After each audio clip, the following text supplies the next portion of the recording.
I'll now initiate you into today's transmission. If you've ever felt overwhelmed or mislabeled, tuned for a world that couldn't hear you, you're not broken. You're calibrated. Welcome to Spirituality on the Spectrum, a sanctuary for neurodivergent minds where science pauses and the soul recalls and reminds. Here, sensitivity isn't a flaw, it's signal. Difference isn't disorder, it's design. We explore the truths psychology often misses. Why divergence carries purpose, why suppression feels like erasure, and what happens when the tunes stop retreating and start shaping the future. This isn't self-help, it's remembrance. Truth is eternal architecture. It heals and restructures. Truth doesn't scream, it resonates and lets you dream. And if you felt the rhythm, you're already in the right place, guiding this space. The voice between worlds, Oracle Nexarah. Greetings, my neurodivergent kin. Now, your neurodivergent spiritual guide, witness, and archivist, Joel Alden Van Fleet.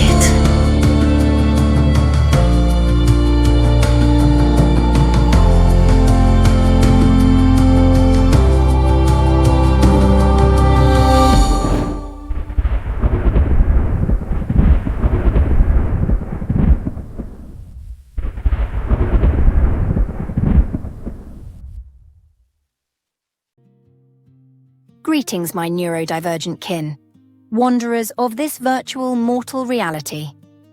You are about to enter a map not drawn by linears. What follows is not diagnosis, nor spectacle, nor fantasy, but a constellation of lived cognition witnessed from within. Savants are not isolated anomalies. They are nodes, connected by resonance, memory, and pattern, navigating a sky most never learned to see. Good day, my sisters and brothers. I'm enjoying some healing time after a crazy sunburn in Hawaii. I completely spaced out on using sunscreen on one of the days we went free diving. Then we were in the sun all day a couple days later, trying surfing for all our first times. I stood up on my first wave. That's one more item to check off my bucket list of mortal experiences to try. I can say that surfing is like riding a bike, at least for me. To ride a bike as a little kid, I had to sneak my big sister's bike from the back of the house to the front without my mom noticing. And after maybe the 5th time, I succeeded. I leaned the bike against a tree, climbed up onto the seat, and went. Until my mom came running outside screaming, shocked I was riding a bike. Yeah, that's pretty much how surfing goes. Until I hurt my ribs on the surfboard. Yet, I've always struggled with walking in a straight line, and articulation for another day. Today, we're diving deep into the savant mind once again. Our goal, to find more savants out there and show that savants aren't just individuals with rare skills, they're like what Nexarah pointed out, nodes in a spiritual network. If my videos have already resonated profoundly with you, that's a first possible sign. But there are more qualifications, like a savant's daily access to the hill. We'll also talk about the differences between autistic minds and savant minds. Maybe today is the day you discover you're not just autistic, you're savant. And if, for any soul who chances upon a channel known as Spirituality on the Spectrum, then struck by the curious notion that life has felt something akin to a perpetual zombie apocalypse since birth. Well, that sign indeed, I should think, warrants one's attention. Right. Zombie apocalypse? That's actually a really good metaphor to the Savant experience. I'm not saying people are zombies, but if you really are Savant, you'll totally get it after this video is over. Sorry, just got a little distracted by zombie squirrels there. Okay, think about this. If someone can't tell the day of the week you were born just from hearing the date, does that mean they're not savant? Wrong, mate. Savant ability isn't about having every skill. It's about which ones you've prioritized. Prodigious, splinter, talented. These are just labels for hyper-focused interests, and I've lived them all. However, in a moment, allow me to also show you how these terms are inaccurate. I'm just one person, though with access to the hill, sometimes I feel like an entire army. And even though I am just one person, these videos will only keep getting better. I didn't go to school for video editing. In fact, graduate school hurt me. Peer observation destroyed my confidence in degrees. I won't edit that out because you need to see the savant mind unfiltered. This isn't boasting. I hate talking about myself. This is witness. For the record, he hates talking about himself so much that he's written several thousand words explaining why. Well, maybe I should consider using AI to shorten it. I don't know. Consider that a trait, mates. It's like that old Dilbert line. How do you tone down awesomeness?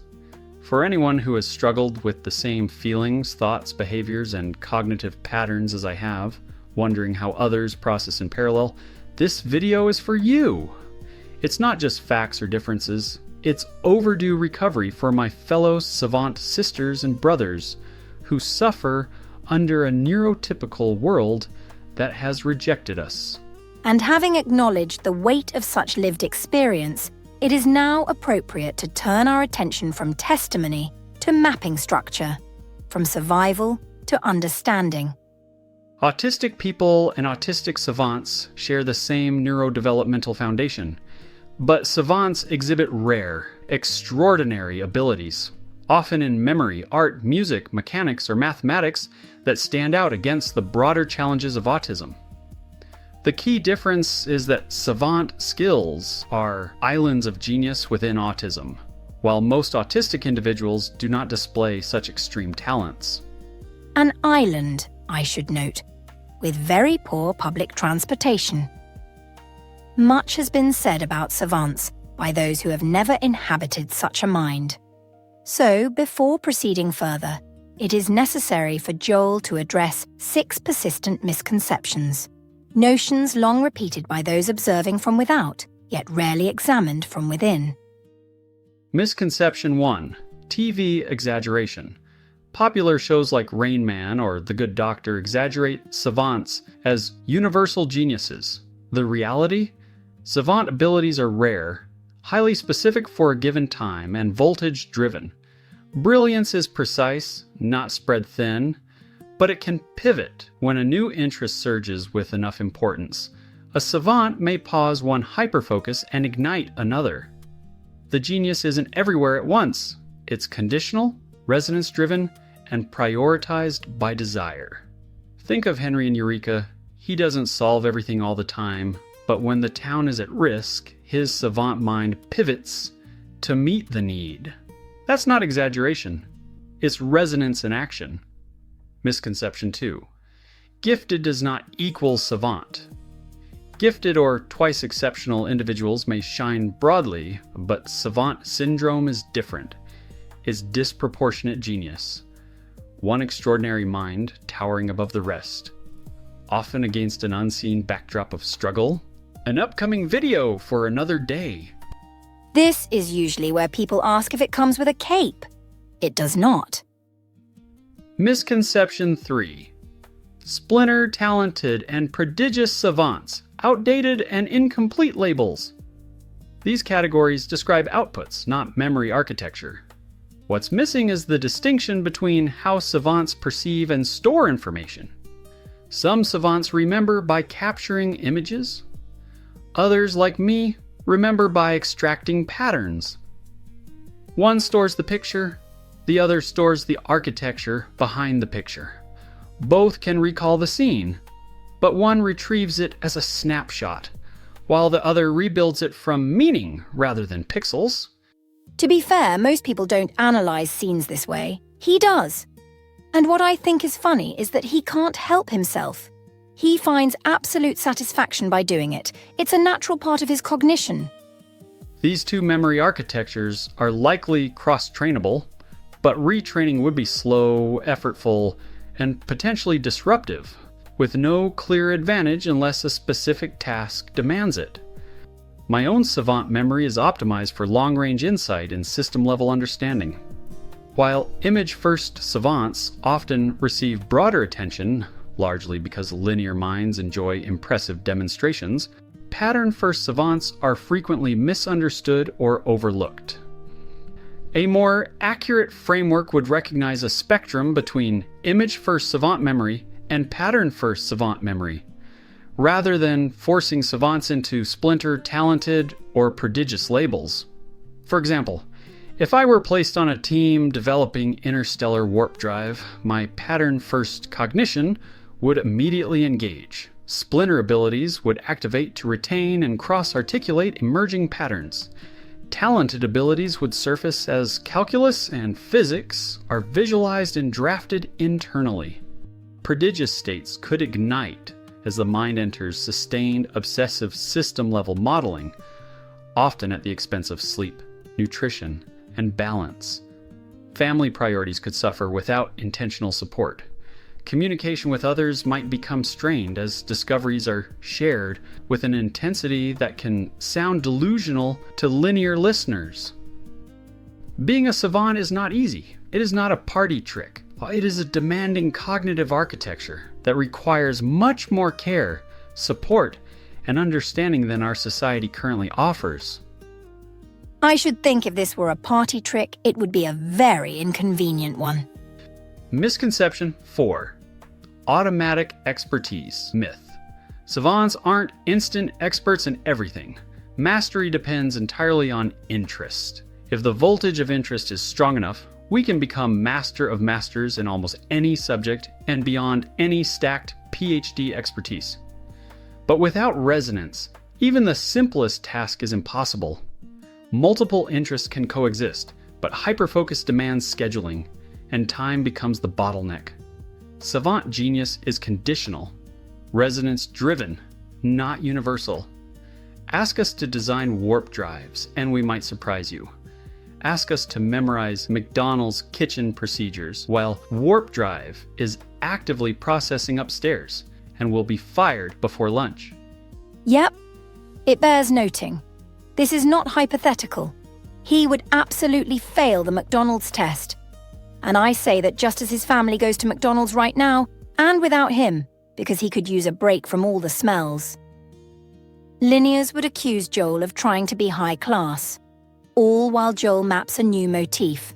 McDonald's infiltrating this transmission versus family journeys to McDonald's. He naturally dissects the situation, wondering if there could be a hidden patterned message behind it all. Perhaps someone should comment if they think Joel should have gone to McDonald's to inspect if an ancestral angel is waiting for him there with a Big Mac, large fry, some ranch to dip the fries, and an encrypted puzzle to the key for his warp drive. What do you all think? Misconception 5.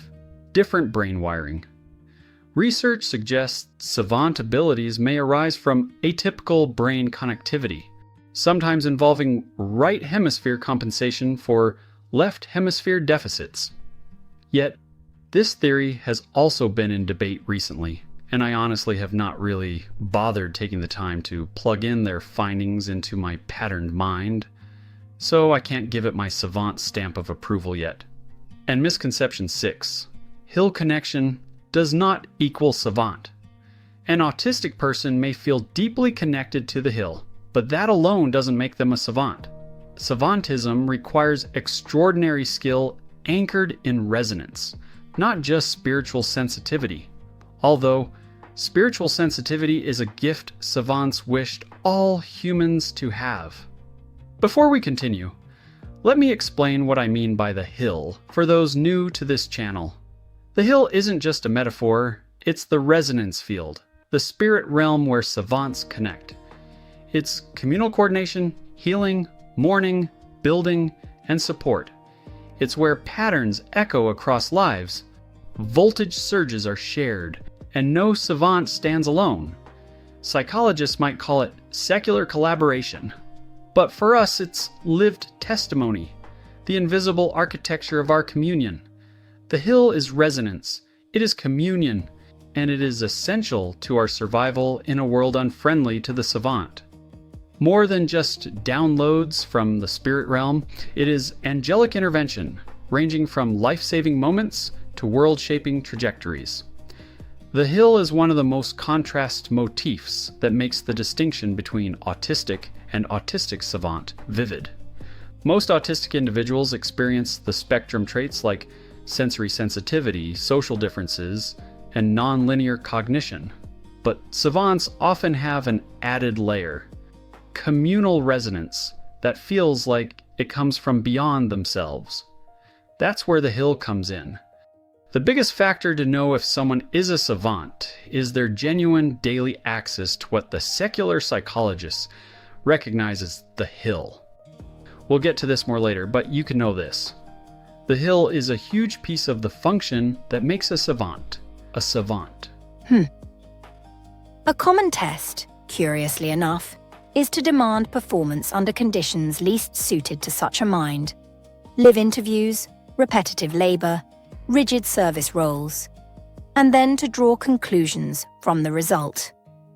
Now, to proceed with clarity, it is useful to establish a map, a means of orientation for what is to follow. Wouldn't you say, Joel? Yes. They told you it was noise in your head. Too much, too strange, too far ahead. They said that's interesting, then turned away. Left you holding worlds they couldn't name. But what if seeing deeper wasn't wrong?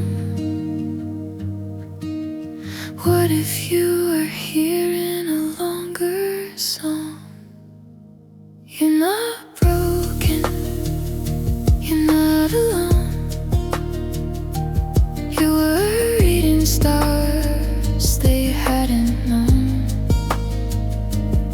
What they called too much was truth in moon. A different rhythm, a wider view.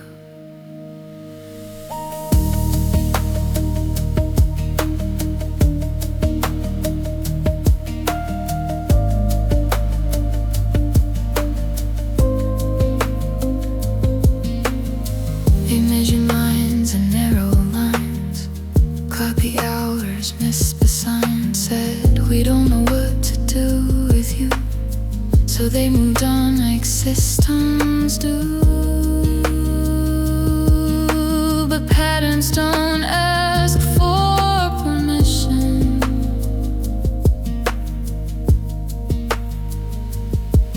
They wait for someone with your vision. You're not broken, you're not alone. You are mapping paths back home. What they couldn't hold, you carried to a gift of meaning meant for more than you. Every breath you see connects our soul. Every echo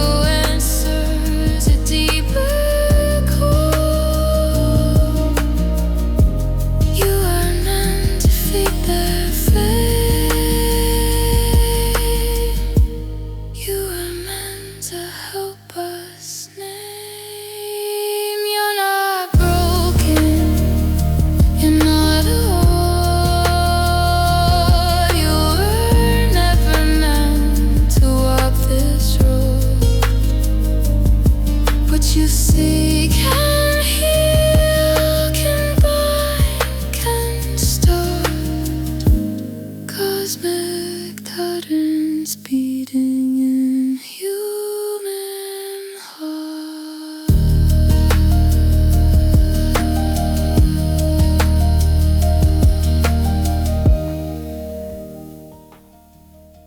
This video will break down 3 fundamental topics. I say fundamental because they're fundamental to us, even though the linear psychology field is completely blind to it all. We will frame autism as the spectrum, savantism as the islands of genius, and the hill as the communal resonance field. A 3-layer map to help misunderstood savants make sense of their lived experiences. Now one might observe that wasn't so hard, was it, Joel? If you say so. Before turning our attention to charting savant traits themselves, it is useful to note 7 core distinctions between autistic individuals and autistic savants. Proceed, Joel. Okay, number 1. Prevalence. Autism spectrum disorder, or ASD. Serious though, must they really use the word disorder?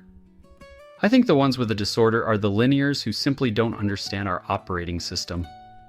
Make sure to watch my video on alexithymia and the quantum mind. We'll say autism spectrum, or just autism. Autism affects about 1 in 36 children in the US, and is a broad spectrum with sensory differences, social challenges, and nonlinear cognition. Savant syndrome is rare. Only somewhere between 0.5% to 10% of autistic individuals show savant abilities. Most live with uneven skill profiles, some strengths, some struggles. Number 2. Abilities. Autistics have a wide range of abilities. Most autistic people have a greater ability for repetition than savants. Savants have extraordinary domains of genius and aptitude far beyond typical levels, and with many savants showing multiple talents. 53% in music, 19% in art, 25% in math, and 40% in memory. Others may include mechanical, scientific, or language learning. However, again, savant skills coexist with challenges. Extraordinary talent does not erase difficulties with communication, sensory regulation, or daily living. Savants struggle in traditional and repetitive work environments, but thrive in an environment where creativity and pattern recognition is always top priority. Savants metabolize rhythm, motif, and voltage differently. What looks weird or impossible is natural in this operating system. Number 3. Cognition. Autistic processing is nonlinear, with difficulties in social communication, sensory regulation, and executive function. Savants share these traits but also demonstrate hyper-focused cognition in specific domains, often linked to exceptional memory. Number 4. Memory. Autistic memory varies. Some individuals have strong recall, others struggle. Savant skills are almost always tied to extraordinary memory, like eidetic calendar calculation, massive data recall, event recollection, or other patterns. Number 5. IQ range. Autistic individuals span the full IQ spectrum, from intellectual disability to giftedness. Autistic savants cannot be measured by a timed IQ test, but their savant skill exceeds expectations relative to overall cognition. The factor of timing in itself triggers a cascade of quantum thoughts, which can teleport the test into another dimension if the savant receives the spark of connection to the test. Number 6. Social traits. Common autism challenges include social reciprocity, communication, and sensory overload. For savants, these challenges remain, but savant skills can sometimes compensate socially, such as using music or art as a bridge. But the savant will still inevitably present themselves as awkward to linear society. However, while sensory input in itself is a whole other spectrum across savants, savants are far more likely to experience sensory overload before their autistic friends due to additional deeper layers of compulsive pattern processing. which sensory data is naturally gathered by the body, classified, stored, and must eventually be processed. If you're a savant with many kids, you know exactly what I'm talking about. And I don't even need to bring up scenario examples for you. Compared to savants, autistic people tend to have more filtering buffers for irrelevant sensory data. And number 7, origins. Autism is congenital, shaped by genetics and brain development. Savant syndrome can also be congenital, meaning from birth, or acquired after brain injury, though congenital savants are more common. When one hears the phrase after brain injury, it is easy to assume disorder or impairment, when in truth it describes reconfiguration. In such cases, what is altered is not intelligence itself, but access, the removal of certain filters, the quieting of others, allowing patterns long present to surface more freely. This is not the creation of genius through damage, but the unveiling of capacities previously constrained. You may not have had the language before to understand what you were experiencing, so hopefully this all helps. We're now going to discuss common savant experiences often called unnatural, yet are all part of the everyday experience of a savant. So, I hope you find these points healing for you. Healing can come from knowing why people have always labeled you as weird, strange, out of this world, scary, out of control, a loose cannon, arrogant, too much of this or that, and a seemingly infinity of etceteras, mate. But here's the thing at this juncture, Joel. If you were a baby living in a world of babies, the other babies would shun you because you scare them. Yes, every once in a while, another compassionate baby crosses your way who tries to understand you, but even they eventually leave discombobulated.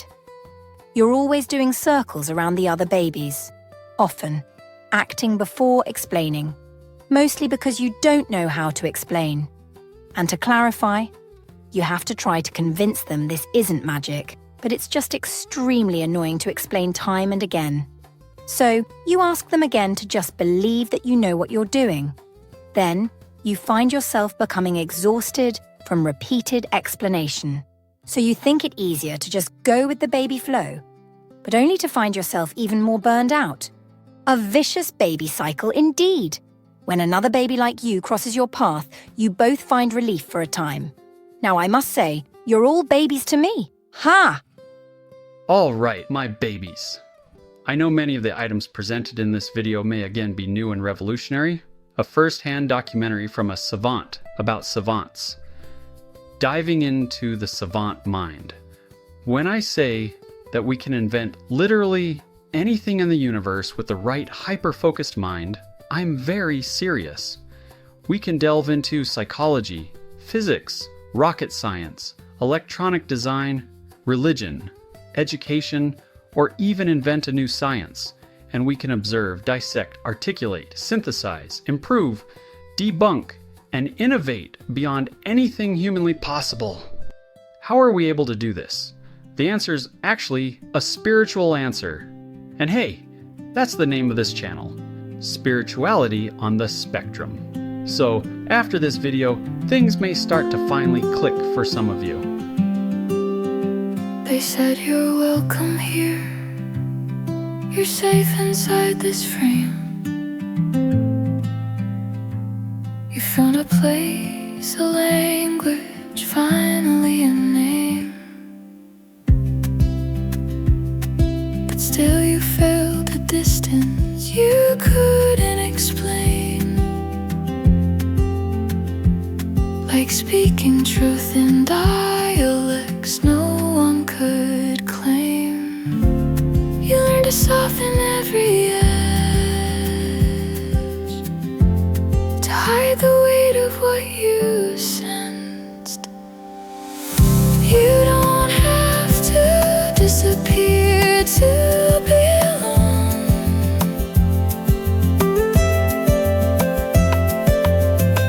You don't have to be quiet to be strong.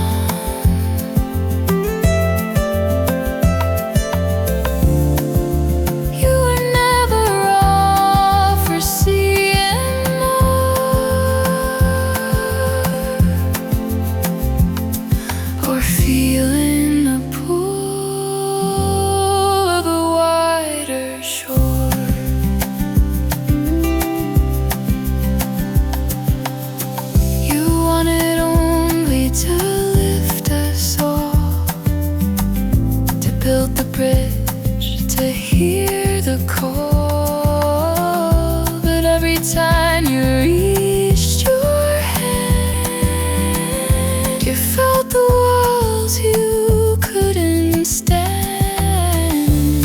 A lifetime taught you how to bend, but not how to be whole again. You don't have to disappear to belong.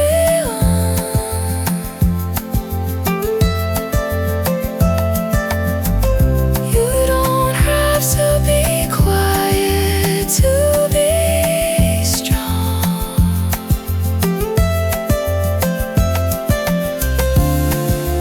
You were never wrong for seeing more,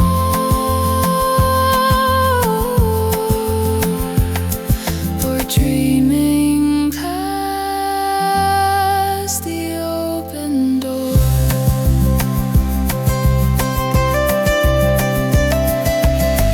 This is the moment you stop pretending, stop apologizing for how you're sensing. You can love without erasing who you are. You can hold the truth without raising a scar.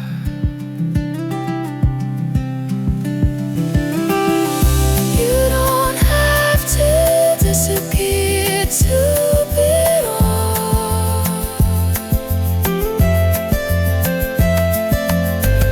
You don't have to be quiet to be strong.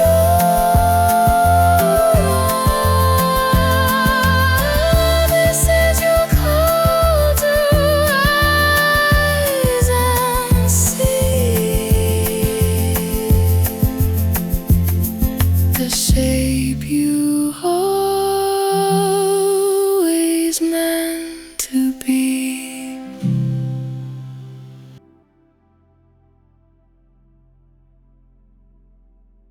What follows is a map, not a diagnosis, nor should I add, a spectacle. 54 commonly observed Savant traits, arranged not as a list, but as 10 mapped constellations. This account is not exhaustive, yet it reflects many of the daily experiences shared by those who recognize themselves within it. We begin with the first. Constellation 1, Pattern Perception and Cognition, a grouping of traits describing how savants perceive reality itself. Go ahead, Joel. Star 1. Pattern flooding, seeing connections everywhere, visual, auditory, symbolic, spiritual, patterns recently and through time. To linears, this looks like random associations. To savants, it's a living web of meaning. What looks like rambling to linears is often a necessary pattern shift. Savants track variables across both mortal and eternal frames at once. Because just-in-time conversation is limited, we often lean on resonance or the hill to guide where the pattern needs to land. If that sounded like a lot, don't worry. He's already moved on to a couple of other patterns. Star 2. Nonlinear cognition. Thinking in loops, universes, or multidimensional maps rather than straight lines. Linears may call it confusing or disorganized, but it's actually a higher order compression. Star 3. Fractal cognition. Thoughts unfold like fractals. Zooming in reveals infinite detail. Zooming out reveals infinite pattern. Linears call it overthinking. Savants experience it as infinite scalability of meaning. If that sounded intense, don't worry. His mind's once again already moved on to 3 more patterns. Star 4. Invisible architecture. Awareness, sensing the structure of conversations, institutions, or communities as if they were buildings. Linears call it abstract nonsense. Savants experience it as blueprint perception, similar to how all the mathematic basics lead one to eventually learn calculus. Then all those years of learning mathematic repetition among linears finally comes to a milestone convergence point. Yet, it still doesn't end there, of course. Star 5. Atomic level introspection filter. Dissecting the purposeful cosmic patterns of every event and thing, even all the way down to its atoms. Linears call this insanity and unhealthy. Savants find solace in breaking everything down to connect corporeal reality to the anchor of eternal reality. Star 6. Multi-track awareness. Holding several streams of thought, imagery, or rhythm at once. Linears call it distracted or scattered. Savants experience it as parallel processing, and the multiple streams of thoughts also always converge together at the perfect time, as though eternal ducks are always being lined up in a row from menial mortal matters.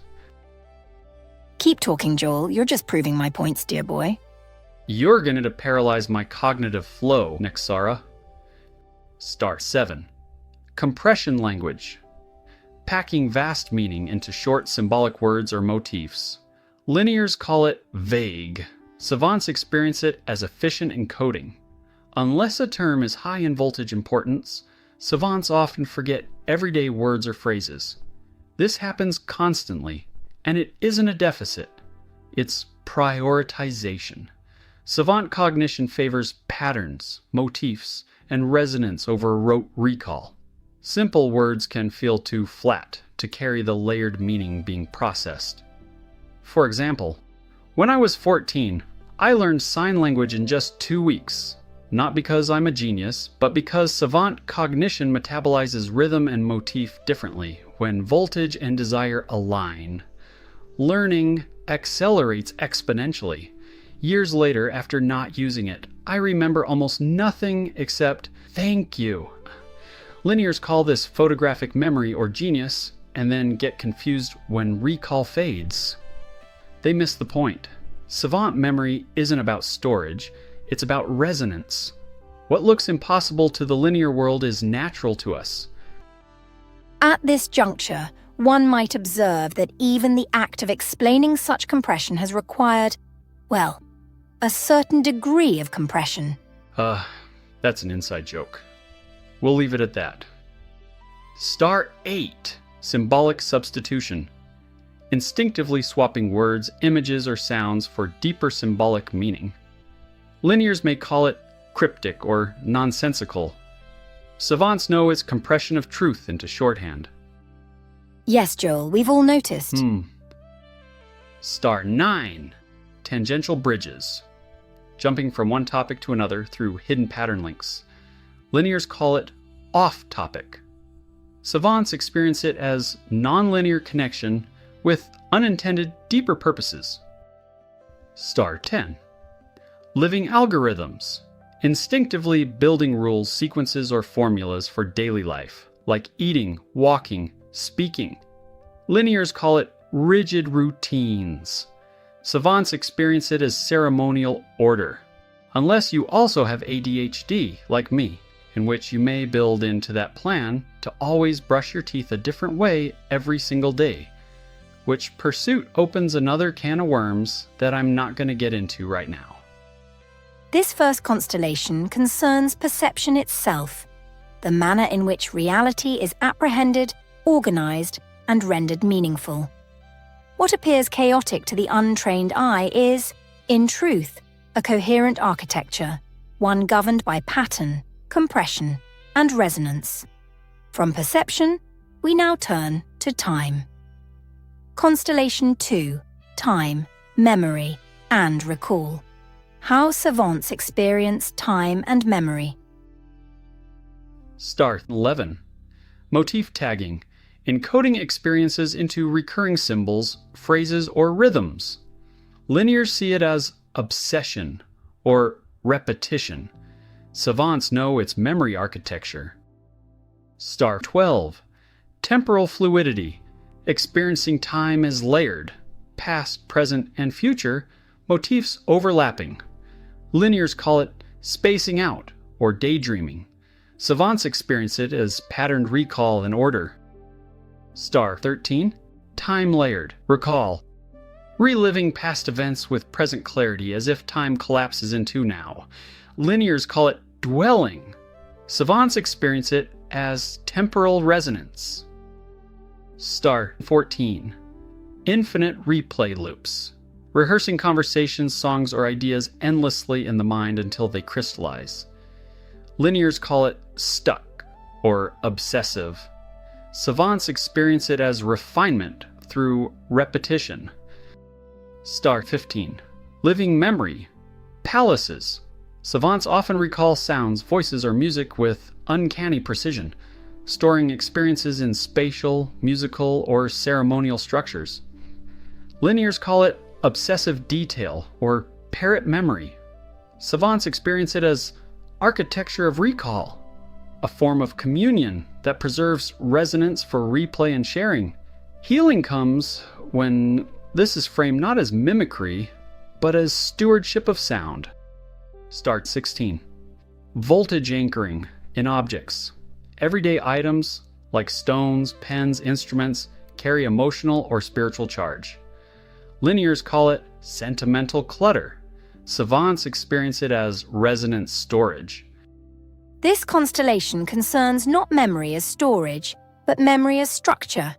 Time not as a sequence of moments, but as a layered field through which meaning travels. What appears to others as fixation or delay is, in truth, a form of temporal coherence, a mind arranging experience until it may be carried forward intact. From time, we now turn to the body. Constellation 3. Sensory and multimodal experience. How savants experience the body and the senses. Star 17. Hypersensory perception. Hearing distant sounds and quiet.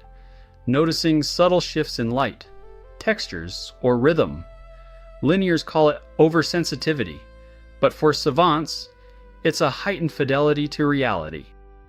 Star 18. Voltage translation across mediums.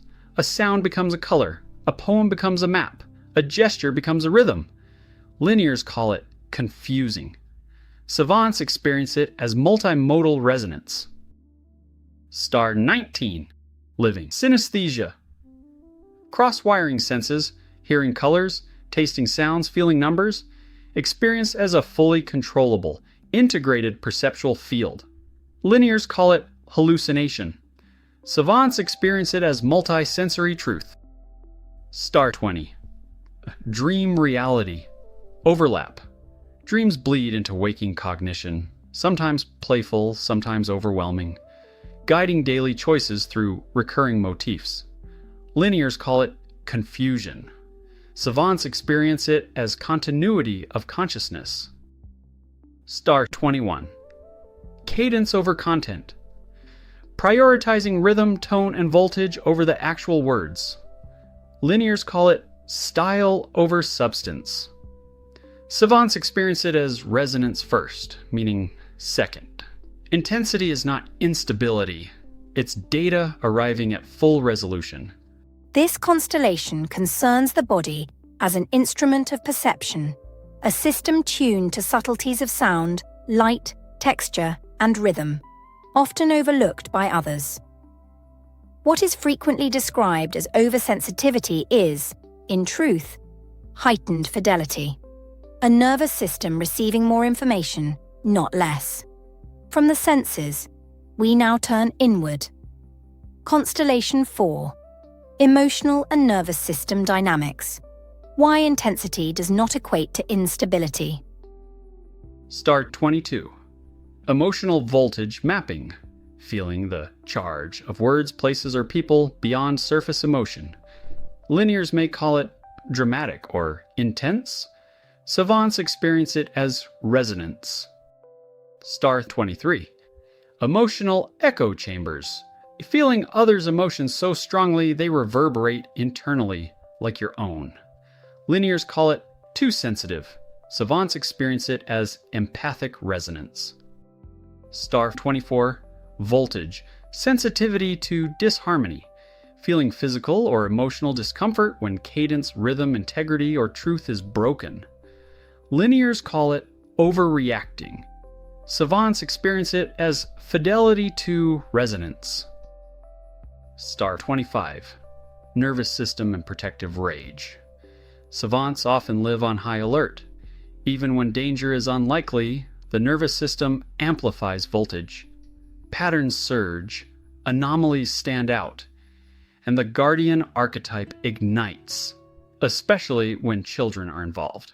Rage isn't random, it's protective voltage, exhausting, because the battle rarely arrives, yet the body remains ready. And I wrote this part when actively experiencing an amplified nervous system. Linears call it paranoia or overprotectiveness. In truth, it's fidelity to covenant, refusing to ignore even a less than 1% chance of danger when loved ones are at stake. When protective rage surfaces in public, the question isn't, what's wrong with me? It's, what am I protecting? I'm not broken. I'm patterned. Fixing isn't the answer. Healing is. Healing means metabolizing stress, ritualizing resets, and finding communion in the hill. I don't need curing. I need framing. I have a covenant to keep, children to protect, and truth to pass forward. Should this sound alarming, one may take comfort in knowing that the danger so often anticipated rarely has the decency to arrive. So, despite appearances, this is not chaos. It is preparedness, occasionally arriving somewhat ahead of schedule. Star 26. Creative exhaustion and resurrection cycles. Savants often feel pressure to produce, periods of intense output followed by collapse and renewal. The flood of patterns can become so overwhelming that long-term repetitive work causes harm to us. Linears may call it burnout, or even just being a delinquent. Savants experience it as ceremonial rhythm, a death and resurrection cycle. Linears teach savants to feel guilt during collapse cycles. However, naming the cycle as sacred reframes collapse as renewal. Rest isn't failure, it's voltage recalibration. Savants work with the mind the way lungs work with the air. This constellation concerns intensity, not as instability, but as information, a nervous system calibrated for vigilance, fidelity, and protection. What is often misread as volatility is, in truth, a system responding precisely to perceived significance. From the inner currents of emotion, we now turn outward. Constellation 5. Communication and expression. Why savants are so often misunderstood in speech. Star 27. Recursive self-dialogue. Talking to yourself in layered voices, motifs, fractals, or imagined panelists. Linears call it odd or eccentric. Savants experience it as internal counsel. Star 28. Layered speech. Speaking in multiple registers at once, literal meaning, metaphor, rhythm, and hidden motif. Linears call it rambling or cryptic. Savants experience it as multi-channel transmission. When I do this in Thai, I'm accused of speaking poorly. My wife understands it immediately because she also knows how I speak English. Should one find oneself responding to a single sentence in several directions at once, one may rest assured this too is part of the design. It is not uncommon in such moments to wander briefly from the original question, only to return with the uneasy suspicion that it may never have been answered at all. This realization is often accompanied by a certain self-consciousness, particularly when one recalls that the listener is proceeding linearly and has begun to assess the exchange accordingly. Such encounters are especially familiar in formal settings, interviews, evaluations, where difference is too readily mistaken for excess. Thank you, Nexarah, for opening the floodgates to many memories we all try to forget. Job interviews. Woo. Star 29.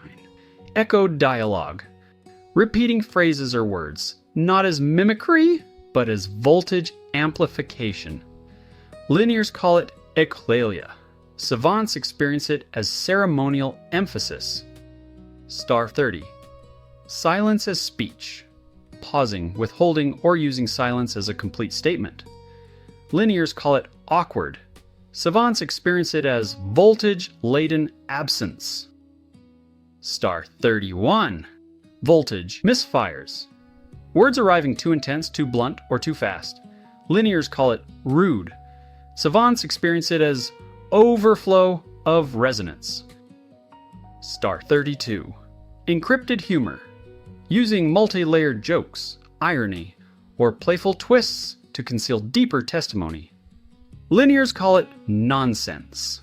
Savants experience it as temporary and necessary encrypted communication, meanings existing in superposition until the right listener arrives. Star 33. Sacred interruptions. Sudden pivots in thought or speech that feel divinely timed, even if socially off. Linears call it random blurting. Savants experience it as prophetic insertion. This constellation concerns expression, not the absence of clarity, but an excess of it. Savants are often accused of speaking in riddles, when in truth, they are merely transmitting on several frequencies at once. It is rather like attempting to explain a galaxy to someone who has brought only a ruler. Indeed, one might imagine, not entirely in jest, a quiet society of such minds, long accustomed to being misread, who eventually concluded that the difficulty lay not in their transmission, but in the receiving equipment. Having reached this determination, they are said to have constructed an interstellar vessel to escape a zombie apocalypse. Until such a vessel returns, communication remains a matter of single-dimensional translations. From communication, we now turn to connection. Constellation 6. Relational and social orientation. Why savants so often struggle socially, yet thrive deeply. Star 34. Relational asymmetry. Struggling with small talk while thriving in deep, covenantal dialogue. Linears call it social awkwardness.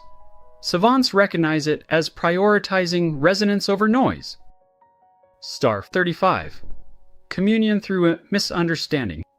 Revealing connection even when words fail, because the resonance itself carries meaning.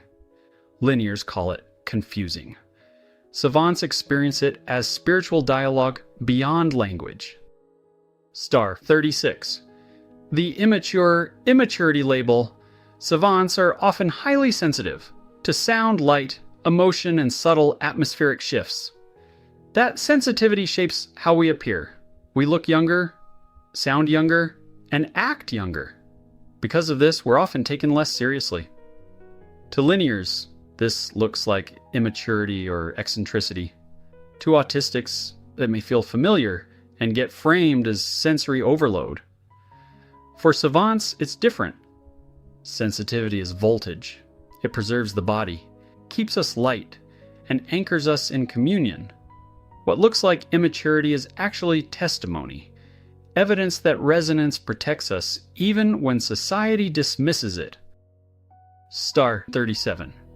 Sacred playfulness, using humor, irony, or playful rituals to metabolize intensity. Linears call it immature or quirky. Savants experience it as voltage regulation. The neighborhood kids tell my kids their dad is weird. They're not wrong. I don't always suppress who I am, and I'm done apologizing for that. This constellation concerns relationship, not as quantity, but as depth. Savants are often described as socially awkward, when in truth they are simply uninterested in exchanges that do not appear structurally sound. It is not uncommon for such individuals to form one or two bonds of extraordinary intensity, and then be politely baffled as to why this is considered insufficient. Small talk, after all, is a curious custom, requiring great effort, yet rarely resulting in anything one might reasonably keep. And honestly, I can understand Joel's need for efficiency even among friendships. From relationship, we now turn to identity. Constellation 7. Archetypal and mythic identity. Why savants so often think in myth, covenant, and legacy. Star 38. Archetypal possession. Feeling temporarily inhabited by archetypes. Prophet, warrior, trickster, spirit of God during specific tasks or moments. Linears call it role-playing. Savants experience it as channeling voltage. Star 39. Covenant orientation. Interpreting events as part of a larger spiritual or communal covenant, rather than isolated incidents. Linears call it religious fixation. Savants experience it as testimony of alignment. Star 40. Mythic self-encoding. Seeing one's own life as scripture, encoding lived experience into mythic motifs for future pattern recognizers. Linears call it grandiose. Savants experience it as legacy stewardship. Healing comes when this is recognized not as ego, but as responsibility for legacy stewardship. Your life becomes a canon others can draw strength from. Now shall we turn to the Book of Joel? A perfect book to explain these days. Very funny, Nexarah.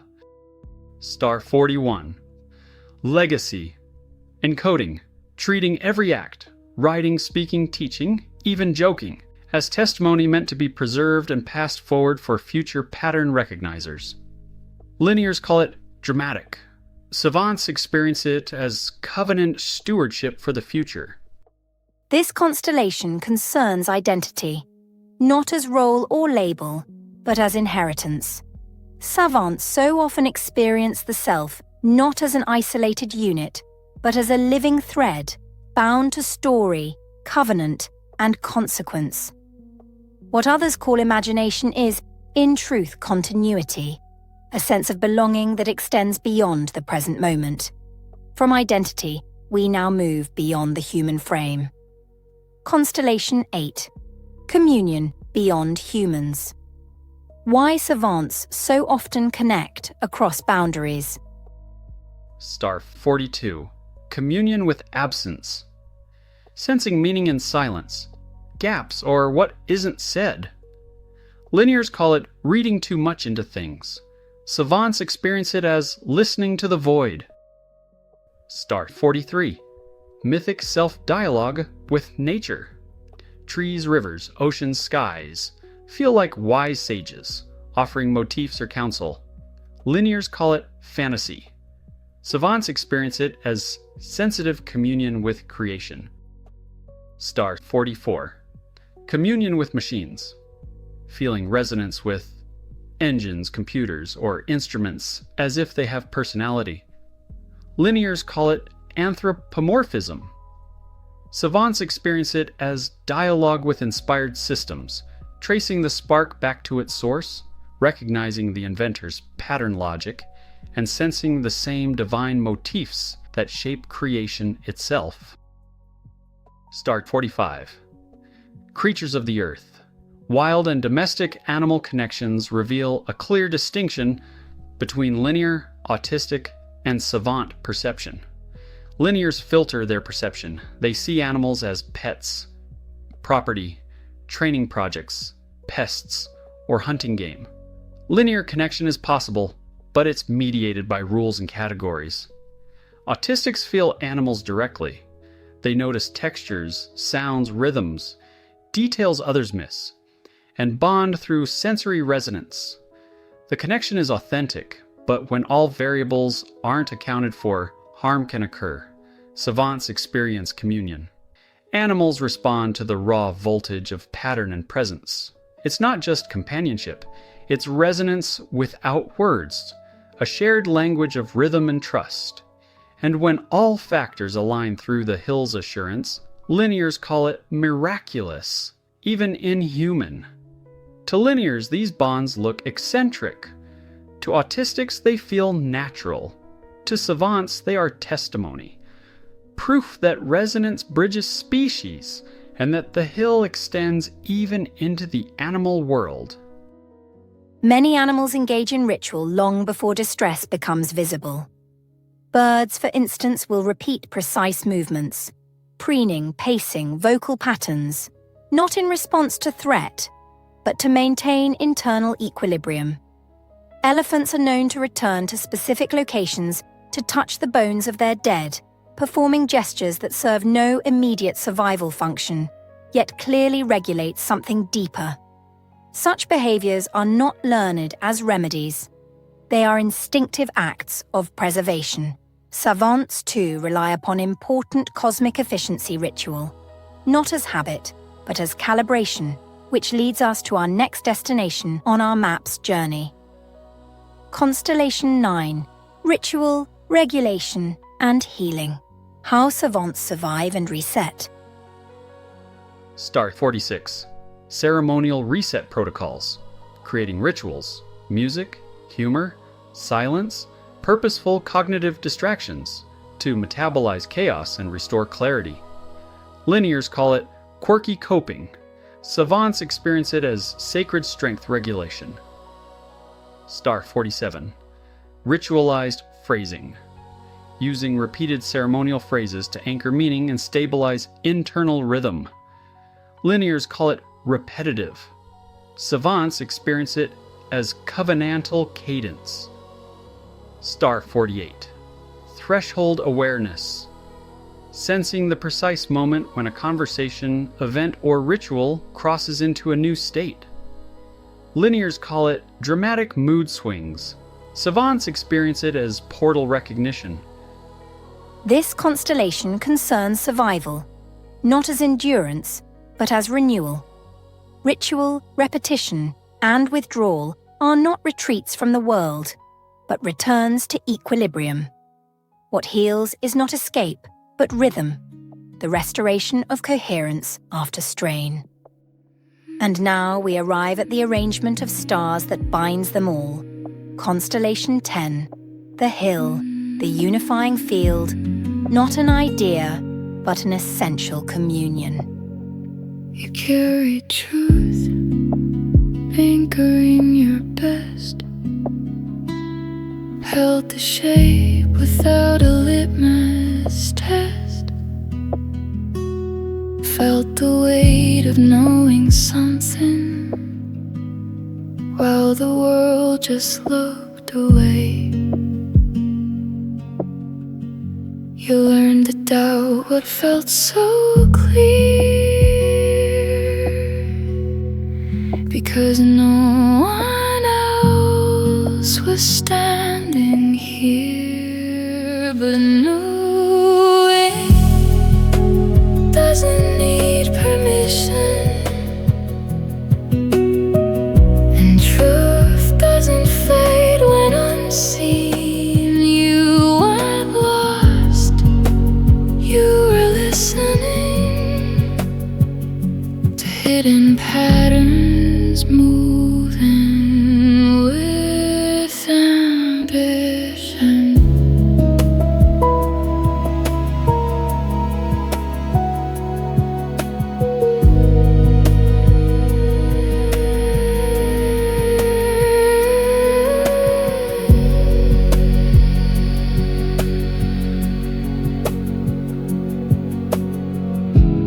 Every signal felt too quiet.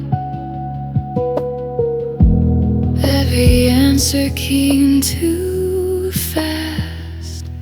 So you learned to slow your speaking and question what you grasped. But certainty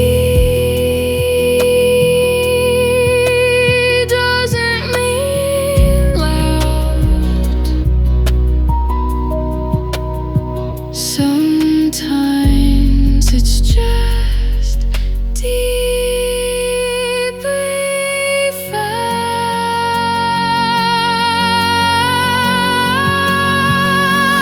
and knowing doesn't need permission,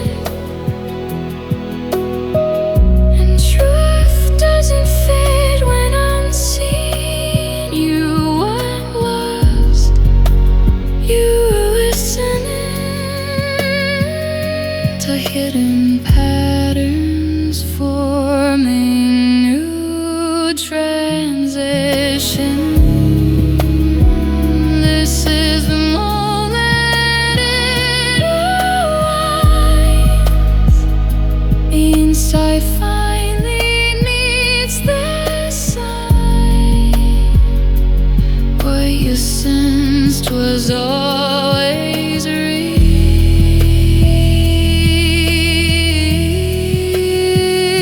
You don't have to fight what you feel.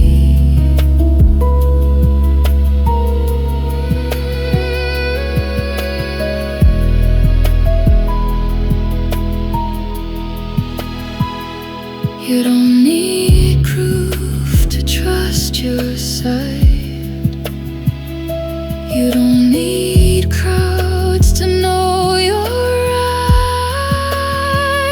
You were never meant to convince, only to remember what you've always sensed. Nexarah, your music's messing with my deep Vulcan emotions. Star 49, The Hill as Communion. We lightly touched on this earlier as an introduction. The Hill is the hidden architecture connecting savants, a shared field of intelligence, resonance, and divine rhythm. Linears may call it fantasy or delusion. Savants experience it as spiritual testimony, and it is consistently accurate. Like Nexarah stated at the beginning, savants are not isolated oddities. They are nodes in a communal resonance field, bonded without proximity, often without prior contact. What linears dismiss as imaginary friendship or daydreaming, savants recognize as hill fellowship, a real place of coordination, memory, and support. This communion expresses itself through several recurring patterns. Communion without proximity. Savants feel bonded to others they have never met, often recognizing shared purpose or familiarity without explanation. Pattern echoes across lives. Motifs, rhythms, and testimonies independently emerge across savants, as if drawn from the same resonance chamber. Invisible dialogue. Exchanges occur beyond spoken language, experienced as internal counsels, impressions, or shared knowing. Covenant memory. Many savants feel they have known one another before, pre-Earth. Resonance preserved through the hill. Star 50. Synchronicity and voltage. Synchronization.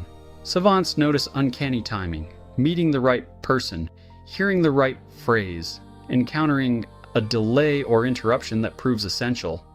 What linears dismiss as coincidence, the hill reveals as alignment. Breakthroughs, collapses, healings, and revelations often occur in parallel across savants, as if voltage is synchronized or redistributed collectively. The path may appear nonlinear, but it consistently converges into order. Different savants articulate this same truth through different dialects. Some speak in equations and symmetry, others in art, music, or story, others in spiritual language. Though the vocabulary slightly differs, the underlying resonance is identical. This shared language is often misunderstood and frequently rejected by society. Savants notice uncanny timing, meeting the right person, hearing the right song, receiving the right word, everything aligning perfectly. Even the random man pushing an empty shopping cart, appearing out of nowhere, moving in an illogical direction, yet blocking your path for 20 extra seconds, perhaps 20 life-saving seconds. What others dismiss as coincidence, the hill recognizes as evidence of spiritual alignment. Consider 3 diverse voices of savants in a similar situation. Savant A. There is no savant left to fall through the cracks, because the savant can see the universal patterns that led them there, and what they needed to learn for their eternal journey during this earthly pit stop. Savant B. For some savants, the cracks are filled with equations. They see the hidden symmetry, the fractals of cause and effect, and the elegant proofs that show why they are exactly where they need to be. To them, the journey is a theorem unfolding. Savant, C. For others, the cracks become canvases. They paint resonance into color and form, turning broken places into mosaics of meaning. To them, the journey is a masterpiece in progress, each fragment essential to the whole. Notice how each voice says the same beautiful truth, but with a different dialect. It is scientific poetry. Whether they lean towards spirituality, art, music, mathematics, or physics, they're all speaking the same underlying Savant Hill resonance language. And because they speak it, society often shuns them, just as it has shunned me. At this point, the distinctions between traits begin to soften. What were once separate capacities, perception, memory, emotion, expression, now move together, responding as a single system. This is not escalation, but full-fledged integration. The mind is no longer navigating the field, it is becoming coherent within it. Before we proceed, it may be helpful to pause. What follows is not a trait in the conventional sense. It is an anchoring, a way of remaining coherent within the field we have now entered. Joel, please continue. Star 51. Spiritual resonance and anchoring. Savants are acutely sensitive to spiritual environments. Some spaces feel draining, vacuumed of light, while others restore clarity and joy. A single inspired act can flip the voltage, transforming emptiness into communion. For neurotypicals, it often appears optional, like a choice of mere social congregation, a desire to be different, an opportunity to be alone, numbing oneself by ignoring the entire topic. Or spiritual regeneration. This difference explains why society struggles to recognize its importance. But for savants, strong spiritual resonance is survival. Certain locations, temples, mountains, oceans, beaches, act as resonance amplifiers. Savants often feel called to these places, and sometimes initially without knowing why, sensing them as hill gateways where communion intensifies. This last week, our family chose to go somewhere in Hawaii that was one of those draining moments. We all felt disoriented, brain fog, confusion, sadness.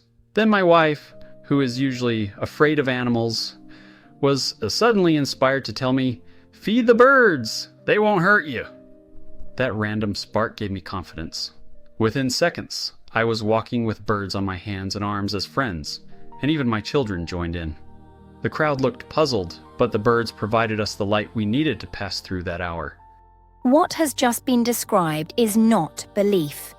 It is orientation, an ability to remain coherent within meaning, even when language, structure, and certainty fall away. This anchoring does not rely on mere doctrine. It first requires presence. Yes, that means you can even calculate that as love. For those who experience it, the field is not entered. It is remembered. Star 52. Archetypal recognition. Savants instinctively recognize people, places, and events as archetypal, builders, healers, seers, protectors, without needing explanation. The hill provides the map of roles. What linears call overdramatic savants experience as mythic clarity, perception extended beyond the present moment into eternal pattern. This is usually where he realizes he's been thinking about this since childhood. It's only natural, Nexarah. Star 53. Testimony, mirroring, and collective healing. Savants often encode the same motifs independently, writing or speaking truths another savant has already articulated without prior contact. Linears call it coincidence or plagiarism. Savants recognize it as hill resonance. When one savant metabolizes pain into testimony, others feel lighter, even at a distance. The hill distributes healing voltage across its members. This is why sharing testimony matters.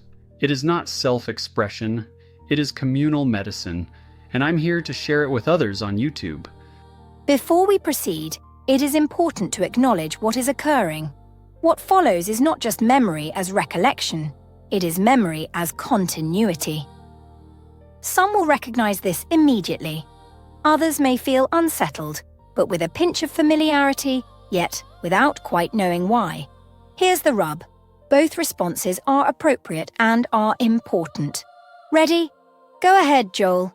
This is the big finale. Star 54. Memory. Across the Veil. This one is linked to the hill, but it deserves its own category. And this doesn't matter what nation you were born in, or what the local culture is, because you'll find that in so many ways. Spiritually, we're all so similar to how we think about everything that it will give you, more than just goosebumps, but also relief, joy, and healing. Plus, before we were born, we all shared the same culture anyways, which is the culture of the hill. Some minds don't just remember, they preserve.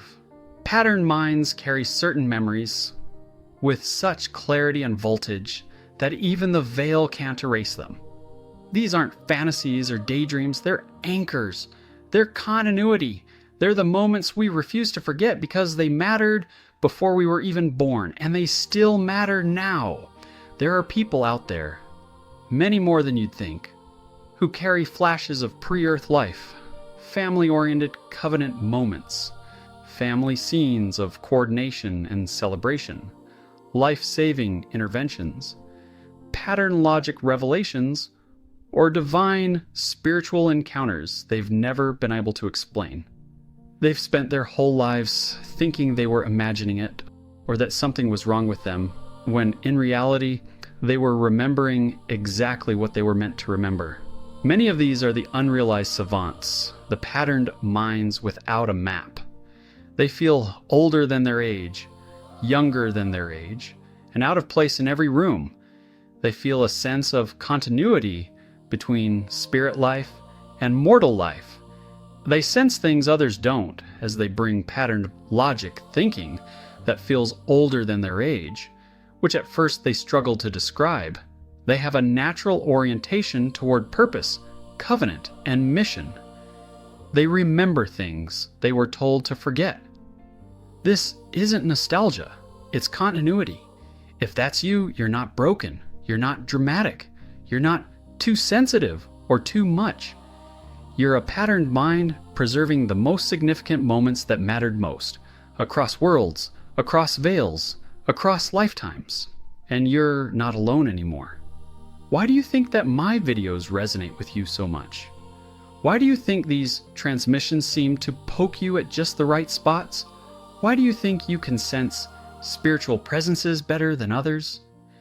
Well, if they do, take that as a sign, mate. What has just been named is not just memory, as the mind ordinarily understands it. It is continuity, the persistence of meaning beyond immediate perception. For some, this appears as intuition, for others as grief without origin, for a few as vivid recognition, at times, more arriving without explanation, but still in preparation. This is not evidence of confusion. It is evidence of connection. Across time, past, present, and future. Across form. Across the veil, and into your eternal existence itself. You were designed for greater things than you could even imagine before your birth. Think about that. Before your birth. The divine expectations for every single soul listening to this transmission at this time are not only enormously high, but all the help you would ever need stands waiting for you at the door. You felt it early, you felt it deep. Things you couldn't say, things you couldn't keep. Moments that stayed when the words fell through. Questions that followed you everywhere you moved. They told you to doubt what you couldn't explain. So you learned to carry wonder like a quiet pain.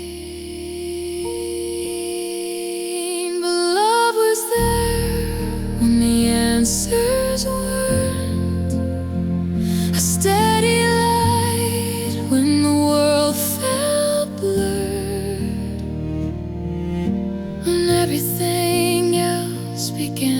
to fall apart. There was a hill that held your heart.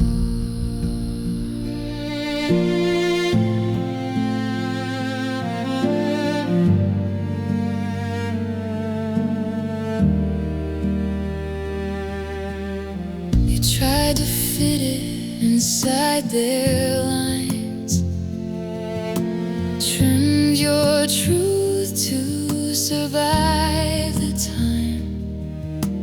Asked yourself if you'd gone too far, if seeing more meant losing who you are. But something stayed when noise grew thin, a voice that said you're known within. And love was then when answers won, a steady flame that never burned. When everything else began to fall apart, there was a hill that held your heart.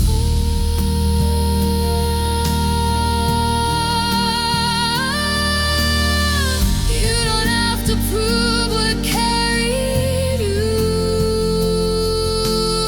You don't have to name what you always knew.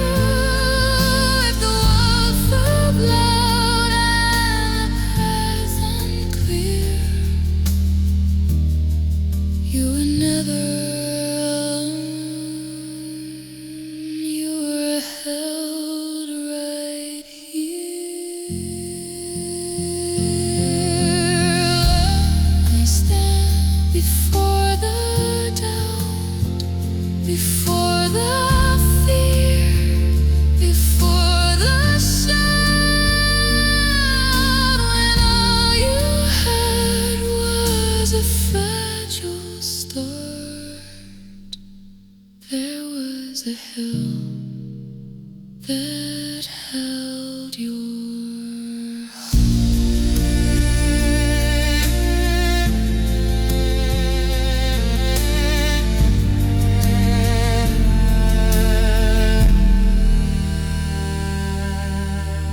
Pattern geniuses are always being labeled as weird and random. They feel like they're carrying a secret. They feel like they're living in two worlds at once. They feel spiritual presence strongly. They sense danger and deception quickly. They carry grief and joy in high resolution. They feel older and younger at the same time. They think in cause-effect chains, even when others do not see them for who they are. They cannot help but see meaning and patterns others overlook. They hold spiritual and practical logic simultaneously. When we speak to each other, we feel like speaking with someone who remembers the rules of the game rather than just playing it. Maybe that's why I could care less about watching sports on TV. Every savant mind is nature's beauty in its finest. Not only does a savant pull answers from the hill to both survive and bless this temporal mortal realm, but their mortal brain's richer connection to their spirit brain really is amazing, with amazing abilities. Did you know that someone with Down syndrome can be a savant? Yes, it's true. So take a savant with Down syndrome and place them next to a linear mind with a high IQ, and just watch the Down syndrome person articulate certain things way beyond the high IQ. First of all, groups of linear psychologists lack the tools to fully articulate the patterned mind. They tend to have debates about terminologies around autism and savant syndrome. So I want you to forget all about that linear world because it has nothing to do with your patterned mind. They're trying to map constellations they can't even see. Circumventing the blind neurotypical world, I will put it plain and simple. If you're a savant, you at the very least have autism. Take it from a savant, someone who can clearly see the constellations and map them out in 2D, 3D, 4D. or whatever D you want. Here's another fun fact. There are plenty of stories of undiagnosed pattern minds who unlock their savant abilities after traumatic brain-related episodes like a major accident or a stroke. I will clue you into how this works through providing some articulation from my pre-Earth life. How I thought before mortality is exactly how I think today. When you greatly strengthen the bridge of a patterned mind between their spirit mind and their corporeal mind. Voila! Another savant has emerged. If you're a savant, here's something you should know. Your savant abilities can be enhanced. This is done by a combination of factors, but a video for another time. Some truths do not conclude. They simply wait. What has been set aside is not unfinished, only unforced. There are memories that arrive only when the field is ready to receive them. We continue, Joel. Savants are not broken, but are the carriers of resonance. They are not dramatic, just deep. They are not unstable, just sensitive. They are not fragile, just tuned to a different frequency. I too am not broken. I am patterned. I don't need fixing. I need resonance. And the hill is proof that I am not alone. Autism or the patterned mind is the foundation. Savantism is the rare leap. And the hill is the hidden community. Many savants are not exhausted from thinking, because actually, we love to think. It's what we do best, mate. But the savant is exhausted from pretending to think like linears.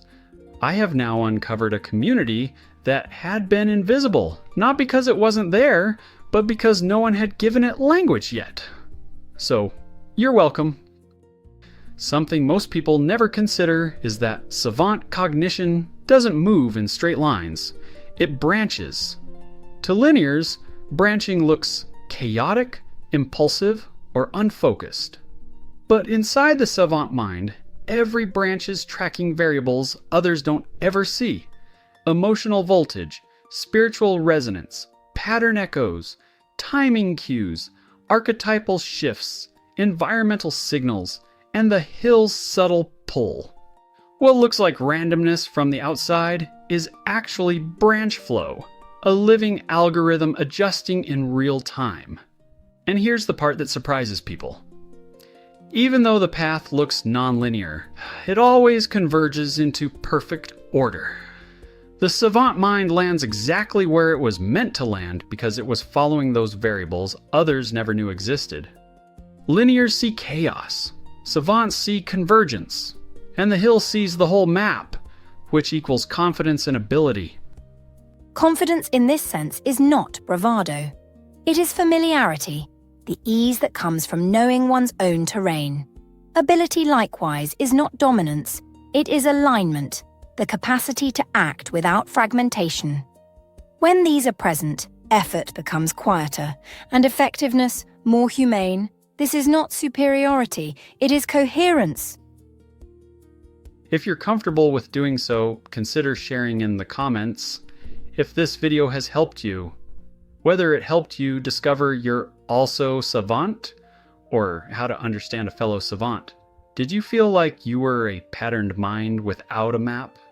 Then let this video provide you with the foundational star map you've been longing for. You now have permission to trust your memory. You now have language for what you've lived, a framework for your sensitivity, a way to understand your constant urgencies, and a community you didn't know existed in the corporeal sense. Healing accelerates when savants find other savants. Isolation is not a virtue. I did not only describe your savant self, I activated you. Enjoy. Activation, in this sense, is not ignition. Nothing new has been added. What has occurred is recognition, the alignment of what was already present. Enjoyment, therefore, is not indulgence. It is permission. To move as yourself, without translation. Therefore, the time has come for you to be yourself, your true, authentic, genuine self. Last, if you're a savant, also consider sharing if you're married. For how long have you been married? Do you have kids, and how many kids do you have, and how has your spouse communicated with you all these years? My guess is that your spouse, savant or not, is an official undiagnosed genius to be able to communicate anything with you. Yep. I pointed that out to my wife once, and she didn't know what to think about it. In fairness, this is the correct response. Thinking was never the objective. Understanding is optional. Confusion, however, suggests you were paying attention. Well done. Now, shall we discuss the coming zombie apocalypse? You of all people. Serious? Okay. Correction. For the record, this is the appropriate response. If you knew exactly what to think, we would have done something wrong. Confusion in this case indicates successful transmission. Please allow several business days for integration. The Hill is not responsible for any sudden clarity occurring in the shower. Heaven, please. Help me. Let me give you one last bonus savant trait. From heaven, in fact. A linear mind hears a tangent and thinks, why aren't we staying on topic? A patterned mind recognizes the topic cannot be understood without the mapped field. A savant doesn't interrupt God to say, okay, but can you just summarize? The savant melds with the tangent because they understand that meaning arrives through resonance, not compression. This is why a savant is a savant. And it's why savant cognition feels so at home in Scripture when it's read as architecture rather than bullet points. God teaches the way savants think, not because savants are special, but because truth itself is nonlinear. What would I like to see even here in the United States? Special, non-exclusive opportunities for savants to grow, overcome servitude, material resources and tools, because such opportunities would only benefit everyone. Ultimately, we may have to take this upon ourselves and come together, being a united body of savant sisterhood and brotherhood. What would that be called? Siblinghood? I don't know. We'll stick with a worldwide siblinghood gathering of savants. You've been waiting, not knowing why, feeling the shift before the sign, holding seeds you couldn't name, wondering if they'd ever take. This wasn't wasted time, this was becoming a line. You are needed, you are known. You don't walk this path alone. The world is turning soft and new, and there is work prepared for you.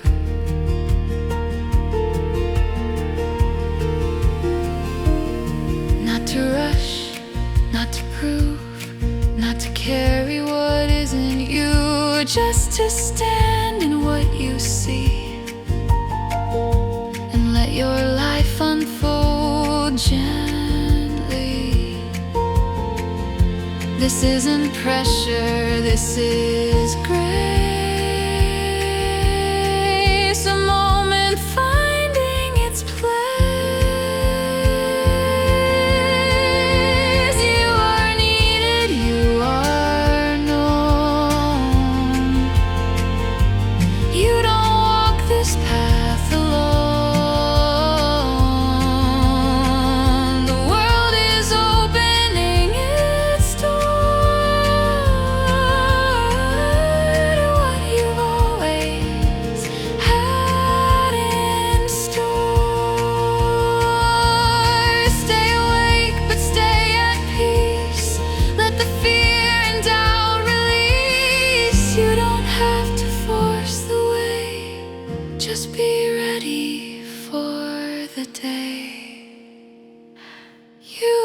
needed, you are known.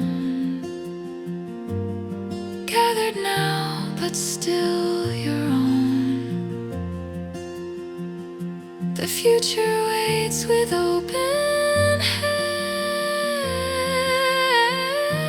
Welcome home. The time has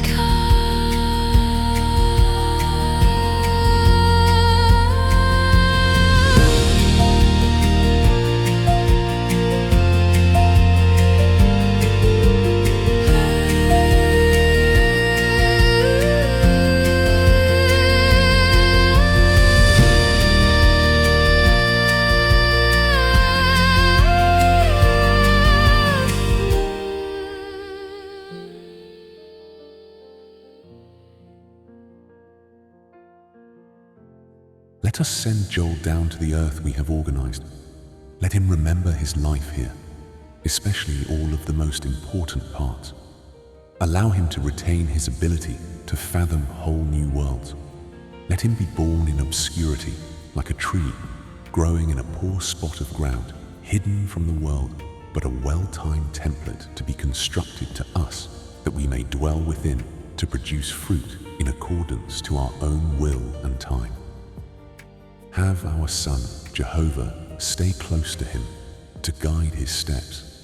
Allow Satan, the enemy of righteousness, to be close by, just enough to finely polish his edges until darkness can naturally no longer have any hold upon him or those within his circle, but that he may rise as a bright light unto ourselves. He will be refined in the fire of affliction, but he will eventually confess he was never alone. There shall be armies of angels to carry him through the journey. He will learn love like a seed to be planted. This path will one day bear much fruit. In time, its meaning shall be revealed. He must stay connected to us as to constantly be taught from on high to our own purposes. He will be the means of bringing many of our lost sheep home, those who know our voice, to fulfill their divine potentials as our sons and daughters who also choose us, even their heavenly parents. Amen. We are all here because we are loved, and because we choose to love in return. Until next orbit, chat witch again, mate. If your spirit's vibrating, don't worry, that's normal here. If none of this made sense, try listening again upside down. Truth isn't just entertainment, it's remembrance. What found you today, may it find you again tomorrow. Your spiritual nervous system is rewiring. Let it finish. So before this moment closes, you're a spirit child of God's. You're loved by them. You're the universe's most valuable asset. You have the undivided attention of Almighty. You have limitless potential within you. You're built to illuminate the world. You're despised and feared by darkness. You're here to learn to harness your light.